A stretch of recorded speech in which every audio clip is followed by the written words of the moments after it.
నువ్వు కన్న కలలే నిజమవుతాయి చూడు, అందుకే ఉన్నడు ఈ నాన్నే తోడు.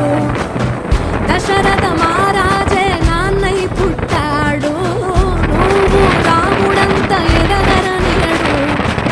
చరితలు ఎన్నడు చూడని మమతల గూడే వీధిలో, సంపద అంటే ఏదో కాదురో, ఇంతకు మించి అది